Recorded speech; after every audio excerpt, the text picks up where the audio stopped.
Well, hello and welcome to the Pro Series Conversations from CheckBox Pro. My name is Missy and I'm the founder of CheckBox Pro, where we help school leaders become their most efficient and effective selves by matching them with ed-focused executive assistants. Each member of our team has over 10 years of experience in the education sphere. And though we may consider ourselves pros in some areas, we can't be an expert in every area. This is why we are excited to bring folks working in the education space to offer tools, tips, and insights to make the life of a school leader even more sustainable. Today, we will be hearing from Kela Small. Kela is the Associate Partner of National Programs at Relay Graduate School, where she helps principals and their supervisors improve their instructional leadership skills. Kela is a native Memphian, where she resides with her husband and 3 children, 2 of whom have paws. Kayla's been working in education since 2011, starting as a middle school writing teacher to academic dean, principal, and now principal coach. We're going to hear a little bit more about her work as a principal coach, what she's learned about herself over the years, and how this has influenced the way she supports principals. I also had the joy and privilege of working alongside Kela at Grizzlies Prep during my time in Memphis. As an ops leader, I was blown away by the magic Kela seemed to cast as she helped teachers and leaders become the best versions of themselves. So, who else better to kick off this series than the amazing Kela Small? Hi, Kela. Hi, Missy. That was way too kind of an intro. All I, true things. All yes, yes, true I things. receive it. I receive it. Thank you so much for Awesome. having me today. I'm excited to dive in. Same. Okay, well, first, and a most important question, you have a nickname, and I want you to tell us a little bit about it. So, for the listeners, Too Tall Small is your Yes, nickname. Tell, yes. tell us where that came from. Oh, where did it come from? I am 6'1", which is a little jarring for some people to see on a woman. And I walk in my full height. I have great posture. I lean fully into it. And I've had various versions of a joke, a height nickname. I was a Jolly Green Giant in middle school because I was smiling all the time and making jokes. But did Parker give me that nickname? Yeah. Yes. Okay. Because by the time I met Parker, yes, your husband, Parker, hmm was married and ironically married to a man whose last name is Small. So Parker just did, what no one else had done at that point, which was condense the irony of me being 6 feet tall, last name Small, into such a great nickname. So thank you, Parker. Too You've Tall Small. upgraded my nickname. Well, we can also credit him to this question because he's like, you gotta ask it. You have to. Yep. Yeah, Uh, there's a big jewel for folks, I think. All right, well, now that we got that out of the way, let's jump into the actual reason I brought you on today. So I've seen your coaching abilities in action in real life way back when at Grizzlies Prep. However, let's catch our listeners up. What has the journey leading up to Relay looked like for you? Yes, so I'm a career teacher, educator. It's the only thing I've done since graduating college. And I have been coached at every single level of my career. So I started off as a teacher resident where I had a mentor teacher who was my coach. And I also had a coach through the Memphis teacher residency. So for 4 years, I had a lot of support and guidance and feedback in the form of an MTR coach. And then as I continued throughout my journey as a teacher, I always had a fantastic instructional coach. Shout out to Samantha Durant. She is Oh, yeah. starting at middle school here in Memphis, a Montessori middle school, but she was a phenomenal coach my last 2 years in teaching. And from there, I went on to get into my journey as a leader, as an academic dean. And I had coaching through BES, Building Excellent Schools. And after that, I was a principal resident, even more coaching. I got to work with Parker one-on-one, learned so much from him. And I also had a coach through Accelerate Institute. So when I say I've been coached at every single level, I mean it. I understand the impact of coaching. If I didn't have a coach, I asked for one as part of my role. Anytime I'm new somewhere, I want to get the support of someone who's been doing the work for a while, get their insight, because I do believe coaching accelerates your ability to do better and it also keeps you in your job longer. just that, insight from someone else and that support, it helps you be better and last longer. Yeah. Yeah. Love that. Love that. Love that idea of just, yeah, coaching, mentorship, somebody to just like come underneath and really get best practices. So, okay, so you're at Relay. Mhm. You've been there for, This remind is me, year 2. year two. Okay. Year 3. What does your role at Relay look like specifically? What are your goals when you're coaching principals? Tell us a little bit more about what you're doing right now. Yes, so I, as you mentioned, am the associate partner of national programs at Relay, and we work on the professional education side. So Relay is very well known for its teacher preparation, but we also have a house of what you can see is a consulting agency where we are available to coach principals and their supervisors on becoming stronger instructional leaders. We do that by training them in specific instructional levers, specifically around analyzing student data, setting up strong systems for culture, helping teachers become better planners and masters of pedagogy, and in their own practice of coaching other leaders. Got it. Got it. So when you're walking, first time coachee, all right, is walking in, are you covering all of these areas? Are you helping these leaders kind of identify the areas in which they're weakest and coach specifically into that? Or when people are coming into this program, are they help me in every area? I don't know what I'm doing. So talk to me a little bit about kind of how they find you and what specifically supports look like across the board. Got it. So this is a year-long fellowship, whether they're a principal supervisor or a principal. Some people find us as leaders and they go, hey, network person, please sign me up for this. I've heard great things about it. Other people, it is a part of a hiring package or, some development that's being offered to them because of where they are in their career. We have great relationships with various networks and, they believe in the work that we do. And anytime they have a new principal or, want to resend someone through the program, they sign them up for it.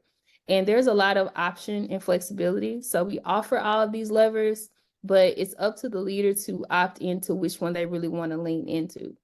So for example, we have some leaders who are really great at analyzing data, but they need more support with coaching their leaders on how to help teachers become better at either classroom management or analyzing data, becoming better planners. And so those leaders may lean into a track for planning. You have other leaders who have a very strong content knowledge, pedagogical background. They really need to help teachers learn how to respond to student learning, how to reteach a lesson. They may choose our data meetings track. So we offer everything to everyone, but it's really up to the participant to determine where they want to focus throughout the year. Got it. Got it. Okay, that's super interesting. Okay, so you shared with me recently that you were diagnosed with ADHD as an adult. Okay, Yes. which I imagine is both like shocking and affirming, right? Like you're thinking to yourself, this is something for kids. Like this is like you've seen it, of course, in your students, like plenty of students who are like, oh, we need to get tested, or yeah, like, but now as an adult, I'm gonna imagine, yeah, it's like, wait, this get diagnosed as an adult, but also, wow, this explains so much. I've known one other person to be diagnosed with ADHD as an adult, and I'm intimately like connected to this person, and it just explains so much about how they like navigate in this world. And it helps me, but it also helps them. Which I just found was super interesting, and which we'll get into here in a second. But obviously, every principal that you're coaching is not neurodivergent. But you did share that you having gotten this diagnosis and having that as part of your story is impacting not only your own working style and just how you navigate in your work life, but it's also impacting how you're coaching principals or supervisors that you work with. So first, I mean, most of our audience probably knows this, but just to be sensitive, right? Can you tell me, like, how would we define neurodivergent? Because obviously I threw that word around, but then I also said ADHD. I think you even had to educate me a little bit on this in our call, our planning call. So that everyone's on the same page, how would you define neurodivergent? Yeah, that's a great question. And I think that people have different ways of defining it, but to me, it's as simple as having a brain that works differently than what most people are used to, than the quote unquote average brain. People who are neurodivergent, we think differently. We have different strengths. We have different struggles. We have different levels of support that we need. There's no one size fits all definition of how it manifests in people for sure. I know people who are, because they are neurodivergent, gifted in some areas, and they really lag behind in others. Like you said, you might think this is something that, when I think about ADHD, it's something that we talk about with kids a lot, but ADHD is a developmental delay. And so there may be some lags for some people well into adulthood, especially if they're not aware of their diagnosis. But the thing that's really transformed me and my beliefs about people is that if we believe that most people are doing the best that they can, it doesn't matter what extreme they're on, they're very gifted at something or they're lagging behind. We have to consider what might be getting in their way to meet a goal or meet an expectation. And it might be as simple as they have a brain that processes things differently. They have a different way of thinking about things, of doing things, a different perception on how urgent or important something is.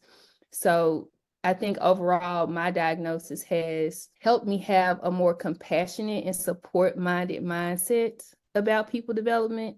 And it just helps me assume the best of folks' intentions. Like I can think of several times when something was really hard for me and I really wanted to do it, but for some reason I just could not make it happen. And if I had known that I had ADHD, I probably would have been able to support myself better, to respond to support that I was receiving a lot better. But like you said, it just explains so much in hindsight.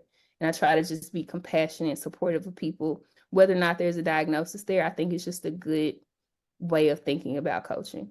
Yeah. It could be not, but just be supportive. Yeah. Yeah. I mean, I think it again, it goes back to like an earlier conversation, and it's so easy to apply that principle of accepting different learning styles for kids, right? Like that's super easy, and we're all on board with that, especially people who are in this ed sphere.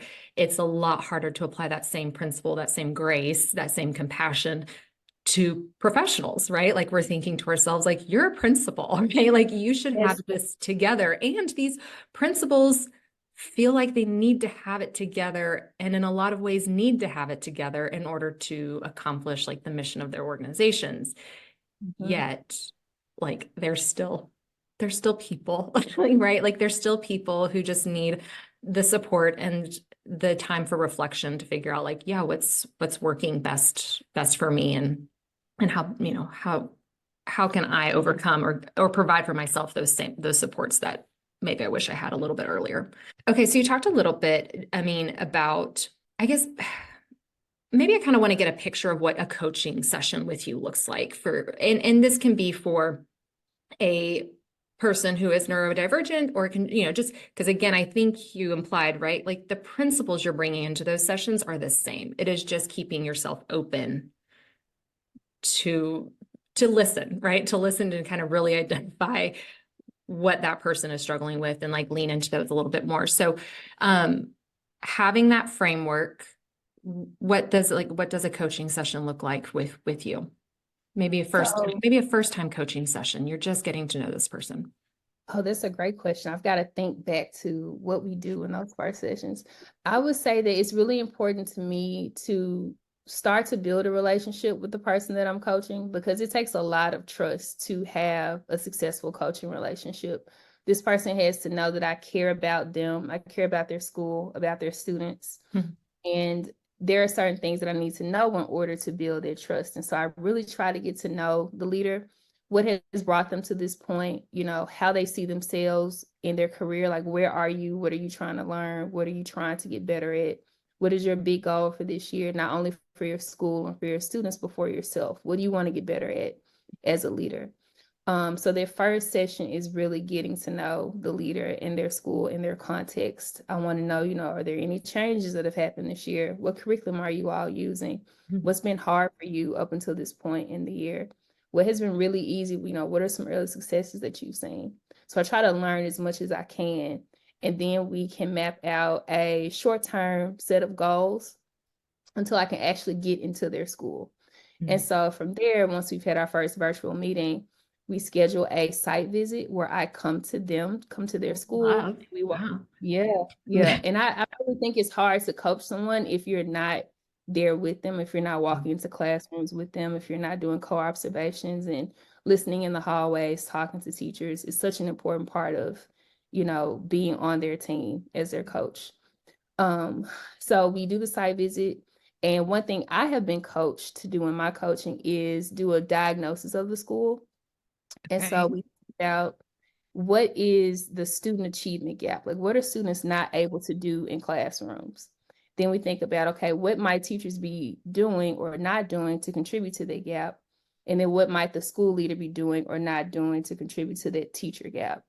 And I work with the school leader in determining what those gaps are. And then throughout the rest of the year, we are able to work to help that school leader build the skills they need to close those gaps for teachers so that teachers can close those gaps for students. So the first site visit is very diagnostic. And we continue to do site visits throughout the year to recalibrate. We might set some new goals, we might extend some, but the whole time I'm coaching a principal using action steps to try to close some kind of gap so that the students can learn more. Nice. Nice. Awesome. Okay. So flashing back. So you've been in education roughly 13 years. Yes. 6 of those were in some sort of principal capacity, whether that is a resident principal or then full-blown running your own school, girl. Okay. Yes. Okay. And then some point in there, you get diagnosed with ADHD. Mhm. And now we transition to coaching, right? And so you come into your coaching sessions with a wealth of knowledge, just education at large, a wealth of knowledge of like, I've walked in your shoes. Now you have this bonus piece that really is kind of a lovely little superpower that you're able to apply to anyone, but certainly I would imagine if you get partnered with somebody who also is neurodivergent, you're like, I Can spot see it pretty you. quickly. Whether they know it or not. I don't say anything, but I can spot it. Oh, you can spot it. You're like, we know, we all know. Um, from one person to another, we Yeah. know. Yes. Okay, so then, yes, so then thinking about the caseload of principals you have right now, which tell me how many are you working with at a time? So our cohort, so we have a personal coaching side where I'm working one-on-one with their leader throughout the year.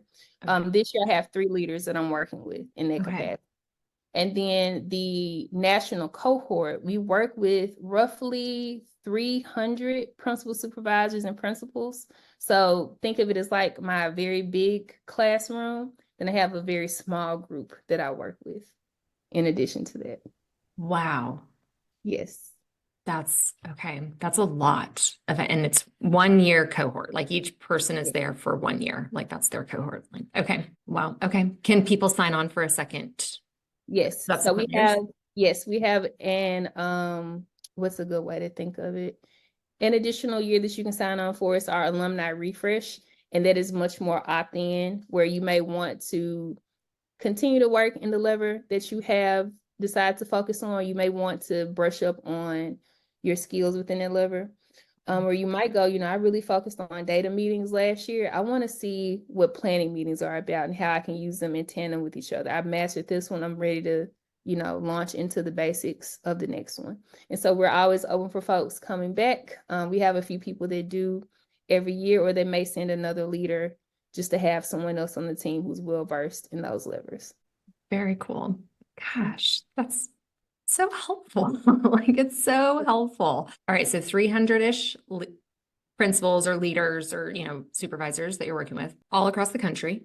Yes. All new principals? Yeah, I don't think so, right? You said some are seasoned, some Yes. are, I mean, if you even know this data, I didn't ask you for pulling this in advance. Do you know roughly like how many of them are, and when I say new, I would say maybe in the first 3 years, 3 to 5 years of I their would say career? the majority of our leaders are within their first 5 years. Okay.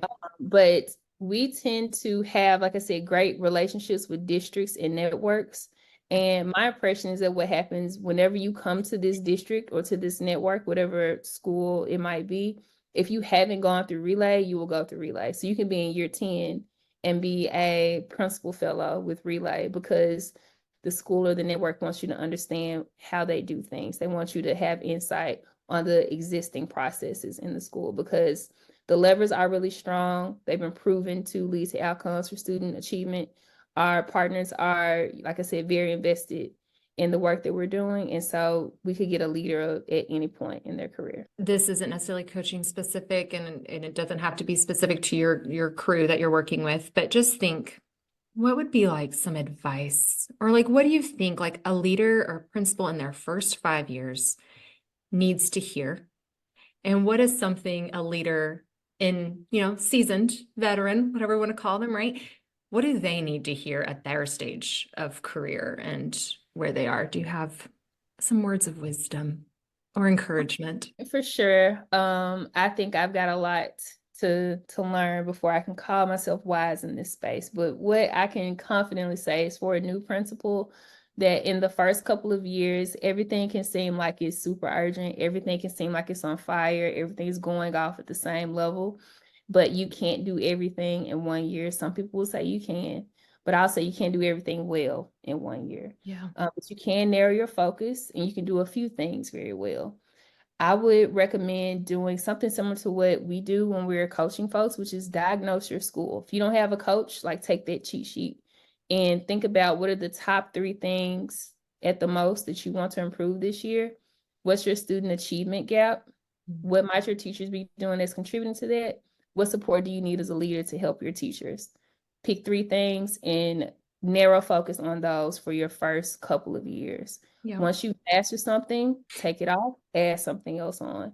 But don't try to do everything all at once, because you may halfway do a lot of things and not master anything. And their perception of doing well is really important in your first few years as a principal. You've got to knock something out of the park to stay in the game. So everything else, of course, you've got to do it as part of your job, but leverage your people, delegate those priorities, make a plan to address it later. Yep. Find your teachers who can take some of this and run with it. They want to be leaders. Let them have a taste of it. But use the people around you to make it so that you can focus on just a few things that you want to do very well year to year. Love that. Love that. It's super helpful. Okay.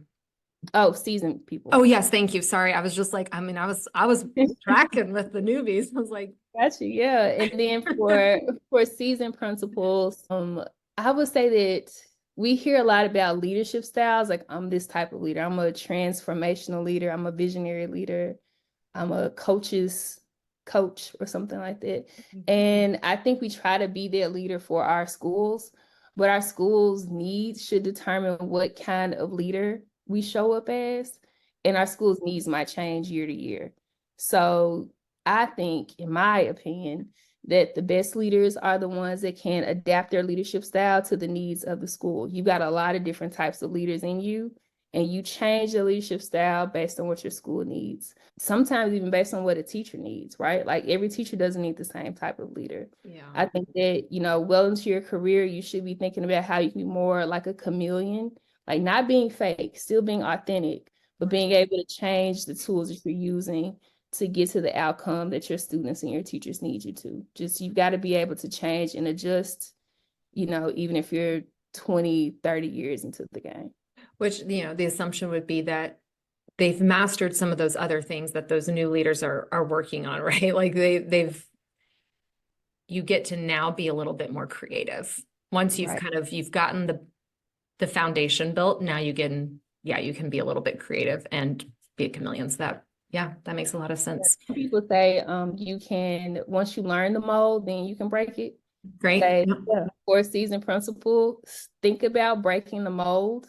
And that's even with you. If you've molded yourself into a certain type of person, you may have to break it and come up with a new mold and do something different. Yeah. Yeah. Pivoting a little bit, but I think is still so important to, what the role you play in these principals' lives, and then ultimately what they have to carry over. And you talked a lot about, which I was like, yes, is you can't do it all, right? You can't, it's not feasible ever, really. But figuring out where your superpower is, leverage, like lean into that, delegate, or just kind of go, you know what, this for right now, this isn't going to be perfect. And that's okay, right? Like, I can't do this. Somebody else is going to have to do this, or it can't be perfect. at this moment because I need to perfect these other things. At Checkbox Pro, our team, right, we're obviously very passionate about the schedules of our leaders, right? Like that's like our bread and butter. We don't want to see burnout. And we know how important it is for our leaders to get those high priority tasks done.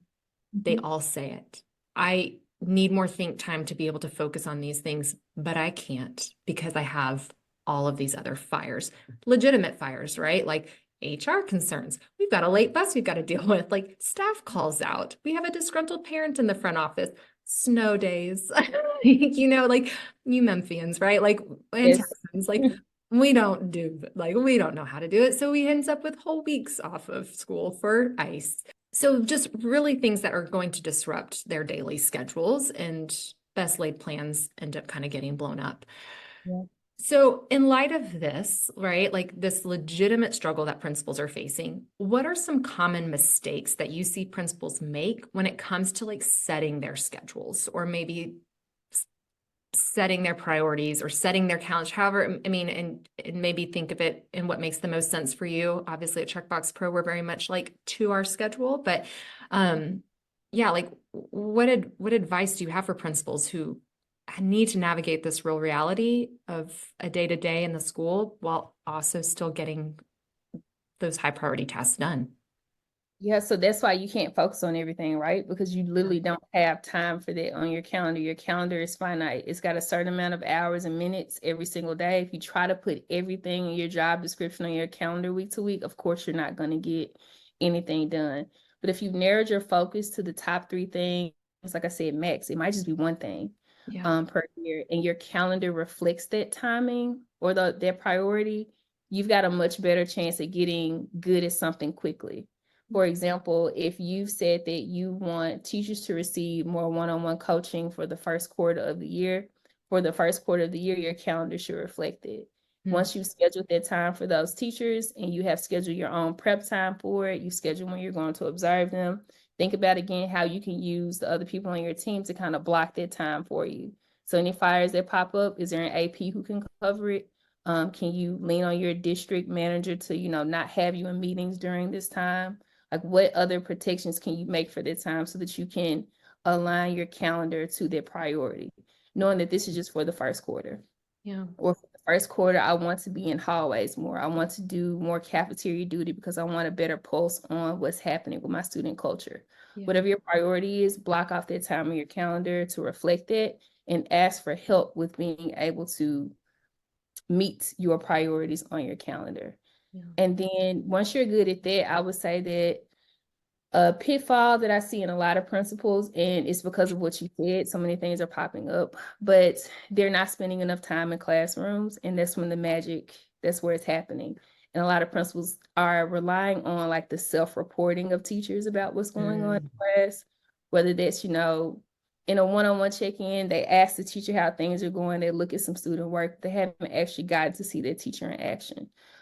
So I would say, administrative work is going to pop up. The culture fires are going to be there, but prioritize as much as you can, making sure that the squeaky wheels get oiled by somebody else when possible. You're in a classroom whenever you can be, or your calendar is reflecting whatever you said your priorities were for that year. And ask folks to help you block. Yeah. Yeah. I don't know why I haven't thought about this, and we'll probably end up taking it and applying it to some of my leaders now. It's like these quarterly goals, right? Like we think about how we need to take any large goal or focus, and we think about it for a whole year. Yeah. And then we feel like we've got to, when really it's okay, everything's got to be chunked down to something, and a quarter is actually a chunk, right? Like if we're looking and thinking about, okay, we need to increase our student academic data for math across these grades.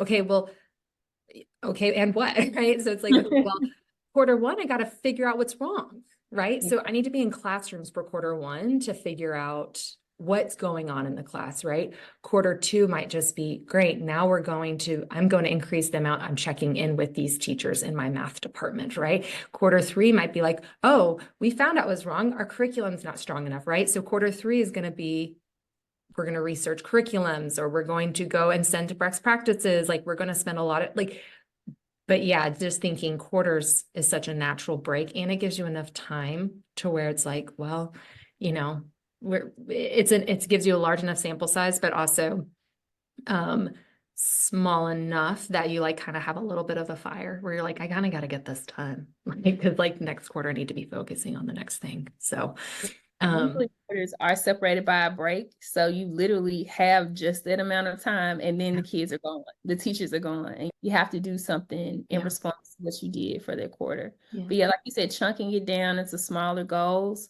and knowing that I don't have to do anything all year, but I need to do something this quarter in alignment to my yearly priorities. It's a great way to think about it and feel successful as a principal, because half of the work is just feeling like you're making traction and feeling like you're being effective. And if Yeah. you do everything all at once, if you try to do something all year, it's really hard to get that feeling. Yeah. We all love to check a box.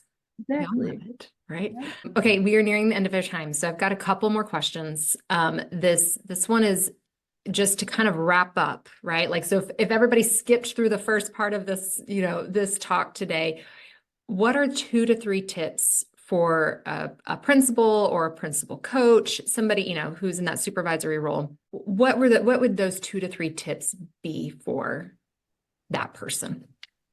Yeah, so for someone who is supervising a principal, I would say stay as close to the work of student achievement as you possibly can. It can be very easy as a principal supervisor to feel like you are away from the work, you're far away from it. You don't get into the day-to-day of it. But when you're with your principal, if you're going to have the meeting with them as you walk to school. Help the principal physically get into classrooms so that you're helping them build that muscle and that habit of being in there. You're seeing what they're seeing. Help them, sharpen their instructional eye. You leave a classroom, right? What did you notice? What would your action step be? Spar with them on an action step. Like, help your leader continue to get in those classrooms and work on those action steps. Yeah, I think that's the number one thing I would tell a principal supervisor. I just think that we all need to get into classrooms more as a coach. I want to see as many teachers in action as I can on a site visit. So Yeah, I think that makes total sense. And thinking about my leaders' calendars, it's one of the easiest things that falls off. It feels like the easiest thing to schedule over is a classroom visit. And it's also the place, like anytime any of my leaders get called into sub, because we all know it happens, right? Like, it's also the highlight of their day. They love exactly. it. They love when they get, I mean, they have to, they may have to make up for it later when they have to, have Catch us up with 90 emails in their inbox because they were subbing that day. But it's also they walk away really rejuvenated. And so I think, to your point, like, it is where the magic happens. It also is where you're going to see the most growth, and it's where you're going to be felt, the most impact is felt. Okay. One final question for you as we wrap up. And in the spirit of my company's name, what is one box, big or small, that you hope to check off today? Well, it has been a long work week and I have checked off all of my work boxes. I try to look at my desk on Friday and go, is there anything left unturned? I did great this week. So I'm going to reward myself with being able to focus on my garden. I've got some trees and shrubs I want to get planted outside. So I'm going to do that later today. That. Yep. Love that. Get outside. Good for Yes, you. absolutely. Well, thank you so much for being our first ever pro. I know you are super busy, so I appreciate you taking the time. Thanks to you and your team over at Relay for doing really important work of coaching and supporting school leaders so that they can, continue to have that lasting impact in the lives of students and families and communities at large. We know that having and keeping effective leaders in their seats for the long term is best for schools, and sounds like you and Relay are doing just that. So, oh yeah. So if we have listeners interested in learning more about the leadership program at Relay, is there any way, like, I mean, I obviously know your website, www.relay.edu. Anything else, like timeline for applications or submissions for the upcoming cohort? When does that open up? Do you know off the top of your head? Yeah, we're actually taking applications now. So if you're interested, I believe our deadline is coming up in June. Okay. So I can give you some more information, Missy, Right. Yeah. and we can include that. But we would love to chat with anyone listening about what your needs are. As a entire school, from the teacher prep side to the, supervisor coaching, there's something for everybody, and we'd love to help you meet your needs if we could. Awesome. Well, thank you, ma'am. All right. Well, thank you all for joining us. And yeah, we will see you next time. All right. Thanks, y'all. Bye, Kayla.